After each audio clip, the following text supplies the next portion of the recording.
जसं कमळाचं फूल एका कळीपासून उगम पावतं तसा रायगड एका खडकापासून उगम पावलेला आहे पूर्णपणे. आज आपण येताना घरून येताना महादरवाजा पाहिला असेल तर बंदीचा आकार बघा तुम्ही कोणत्याही प्रकारचा आहे.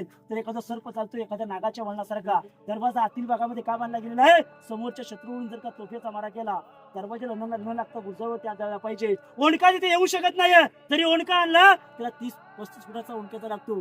ते 12 फुटाची हाईट बघायला भेटते. ओंडक्याचा काही समोर येऊ शकत नाहीये. त्या ठिकाणी हत्ती जरी तर मागापुढे करता नाही आलं पण दरवाजाचा आकार पाहिलेला आहे गोमुखी दरवाजा. नाव दिलं रायगडाचा महादरवाजा बघायला भेटतो पूर्णपणे. म्हणजे रायगड किल्ला बांधला ना त्या आर्किटेक्टचं नाव आहे कोच इंदुरकर.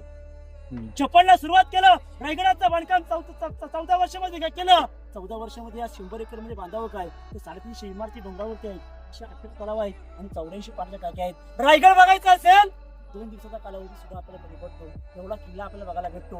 मेनमेन आपण स्पॉट आज 15 आहोत. श्री समाधीपर्यंत स्पॉट 15 आहोत. या तळ्याचं नाव दिलेलं हत्ती तळं.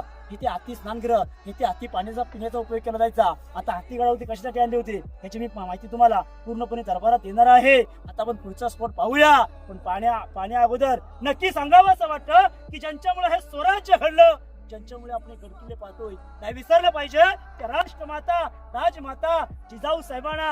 म्हणून म्हणावं असं वाटतं की राष्ट्रमाता राजमाता जर आपण जन्माला नसता आलात तर अंगणापुढे दिसली नसती तुळस आणि राज. जर तुम्ही जन्माला नसता आलात तर आमच्या घराच्या बाजूला एक मोठी मंदिरं त्या मंदिरावर दिसली नसते आम्हाला. तिथे उंच उंच कळस. छत्रपती शिवाजी महाराज की जय.